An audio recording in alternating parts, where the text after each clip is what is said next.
What's up, everyone? Now let me just start off by saying thank you so much, guys, for clicking here. I really appreciate it. And welcome to my review of A Quiet Place Day 1.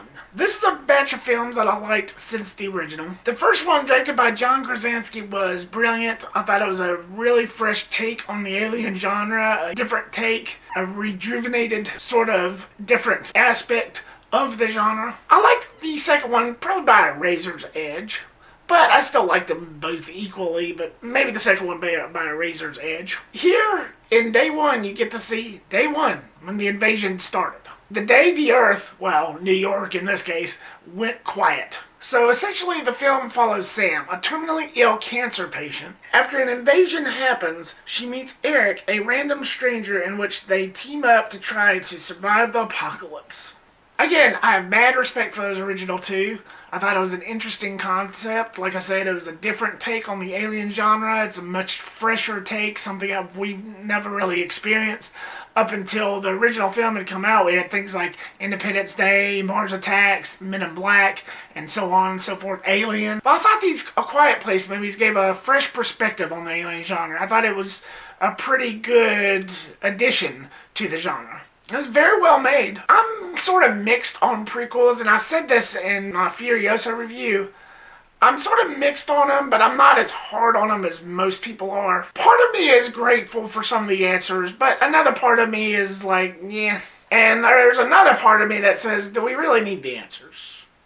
But again, I digress. So starting off with the positives for A Quiet Place Day 1, I do gotta say, to make a great prequel, you have to do something unexpected, something that you wouldn't really expect them to do and follow the normal prequel trend. Here, I think they did a good job. I think they pulled this off well for this type of film. It didn't really seem like too much of a step backwards to me. Instead, more rejuvenation than anything else. Here, I thought they accomplished it in a much unique way. When they first announced that this would be a prequel, I was like, okay, whatever. I'll still buy it. I just shrugged it off. The answers we are given in some prequels are sort of a letdown, but some are sort of let down, but others are actually quite satisfying. But in the case of this film, it actually did feel a little purposefully. Starting off with Lupita Nyong'o, her character, I thought she stole the show. She was terrific. She was one of those that you shouldn't really judge a book by its cover. You need to really get to know somebody before you judge them. Because at first she comes off a little mean, a little sarcastic, a little witchy. And by that I mean bitchy. But then as the film goes on, you get to understand more of her and why she is the way she is and her struggles. It's really one of those defining moments in the sense of character development because you really start empathizing with her as the film proceeds. And I thought that was a pretty cool character trait. I think that's a good character trait in any film, no matter what it is. Just her all-out struggles throughout the film, and I thought it made the character stronger for me. And I thought Nyong'o nailed it. I like her as an actress. I've seen her in many things. She was great in Us. And I liked her in the Black Panther movies, and I thought she was great here. And I hope to see more of her, which I'm pretty sure I will. I thought Nyong'o and Joseph Quinn were great together. She meets this stranger who just pops up out of nowhere, and then they just pair up, they start teaming up and try to help each other, and I thought that was pretty cool. I liked that within itself. Yes, the monster angle was really awesome, which I will definitely get into later, but I did like the pair up. I did like that aspect of the film. It just gave the movie more of an emotional stance to these characters. More of a character development trait that a movie like this really needs, despite it being the end of the world and an apocalyptic event type story, which makes this subplot even more important to the plot. But pairing these two characters, I thought meant a lot to the story, and I could definitely see why it was made. And also, I'm so glad that they never put a romantic spin on these characters. When there was plenty of opportunities that they actually were able to do that, there was plenty of segues in there that you would have thought that they would have gone that angle, but I'm kind of glad they didn't. In this apocalyptic world, there were more bigger things to worry about, and I just felt like for the film, if they'd have gone that route, the whole romance angle, it probably would have taken away from everything else that was going on. There's no room to go all Nicholas Sparks on each other at this exact time, and it just would have took something away. And I'm glad they went the route that they did. It was just two friends meeting up, two people meeting up, becoming friends, just looking out for each other. Ain't no time for all that mushy, ooshy, gooshy stuff. There's no time for that. I just felt like it would have ruined the movie. Call that cynicism, call it what you will. I just didn't feel like that would have been the right approach, and I'm glad that they didn't go that route. I'm glad it was just the way it was, just two people meeting, helping each other out, and that's it. One and done, nothing else. And it was one of those situations to where, in the case of Lupita Nyong'o's character, trying to go out for pizza and this and that, and it's like, really? Is that what we're really going with? But then the more I thought of it, the more the film went on, the more I was like, you know what? If this event was actually happening, I could actually get behind that. It's like, what would you do if it was your actual final moments here on Earth with all this chaos erupting and you knew you were going to die? What would you do in your final moments? Would you spend it with family? Would you spend it with friends? Would you sit out on the terrace looking at the stars, just looking at the beauty of the world? Or would you go out for pizza? Me, personally, I probably would do the later. Because I'm a pizza guy. I like pizza.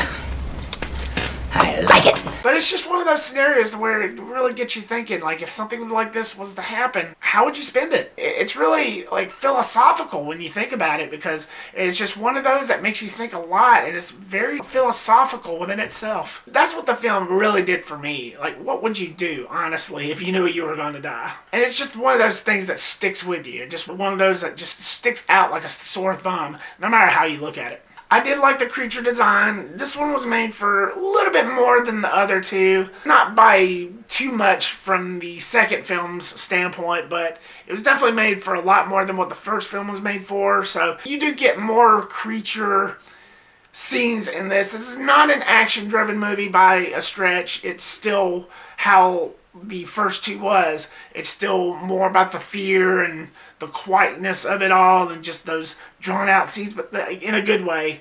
But you do get more of the aliens and what they're capable of and what they look like and the designs of it all. It was pretty satisfying. I liked the way they looked. With this being the day one and the beginning of the invasion, of course it was going to show a lot more, plus them plummeting to Earth.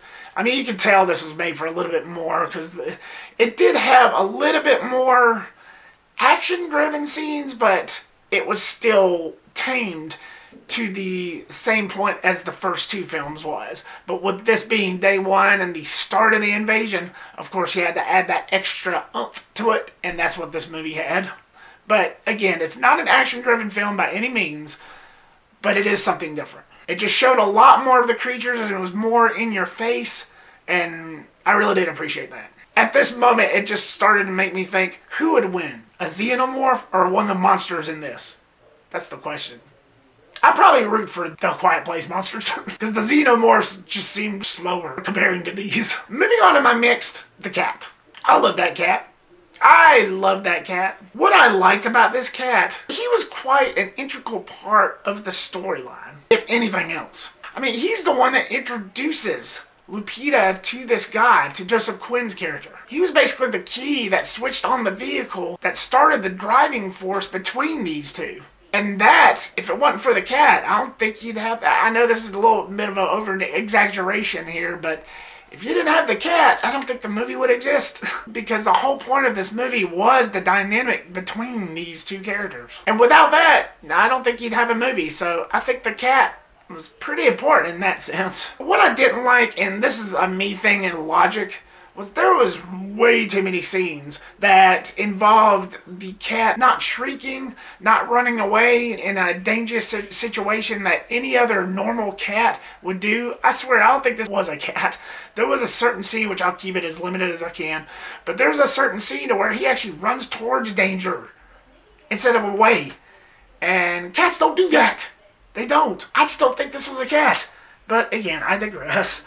But it's just a logic thing with me. There's so many scenes to where the cat was just right next to danger, like right here, and the danger was right there, like 2 feet away from him, and it wouldn't budge. Plenty of normal cats would have just ran away and just not come back. There was not a single scene in there to where it indicated that, instead of it running towards danger. They just don't do that. Again, that's just a me thing. It's like a scratch I couldn't itch, so it's here. So deal with it. Anyway, setting that aside, cat was awesome. Frodo, cool name for a cat. You know, Lord of the Rings name. I'm more of a dog person myself. Moving on to the negatives, I wish we had gotten a little bit more of a backstory on these creatures, a little bit more information than what we were fed in the film. Now, I did hear, going into this, I did read up online that I heard that there was like 90 to 96% of scenes that were actually filmed and added into the film, added into the movie, but the test screenings tested so poorly that they cut it out. So I guess in a way I should count my lucky stars on that, because it probably would have sucked, but I wish it was just a little bit of a hint. There is something that happens in the middle of it that kind of maybe suggests, but maybe only like a half a hair. But I wish there was a little bit more that explained a little bit more about these creatures. Just a tad bit more. That's why I'm hoping the next one will actually be a part 3 where they go back to the Abbott family and they actually explore more of the lore and more of where these creatures came from. Did they come from Mars? Did they come from another dimension? And I know these movies are probably not meant to give all the answers for all of that, for any of this, but I just wish they'd give just a slither of an answer, at least if they do move on with part 3 with the Abbott family. But if they do that, they'll need to avoid of whatever they filmed for this movie and cut out. They'll just have to do it delicately. I also felt like it was a bit rushed in the first act. Like, as soon as the invasion started, they quickly realized that you need to be quiet in order to survive. And I just never really bought into that. I felt like that was a little bit too rushed. This is day 1 of an invasion of something that's never been seen before in the history of human history. It's never happened before. We've never experienced anything like that. And yet, right after the invasion happens, it shows like a room or 2 or 3 full of people actually being quiet. This is a room full of people. I can understand if it was like one character or our main 2 characters, but a room full of people figuring this crap out immediately, I just never bought into that. It was weird. It was just weird. Realistically, that just wouldn't happen. That just wouldn't happen. There are smart people in this world, but in droves, just don't see that happening. In droves, we are dangerous, panicky, dangerous animals. Just like Tommy Lee Jones said in Men in Black. A person is smart. People are dumb, panicky, dangerous animals, and you know it. We are panicky when it comes in droves. To them figuring all this stuff out, like, immediately, nah, I just never bought into that. It just felt weird for the tone of the film. Regardless of all that, this, like the first 2 films, was pretty good. It had its ups and downs, but ultimately, it's a fun ride. Though, as not as effective as the first 2, it's still worth owning.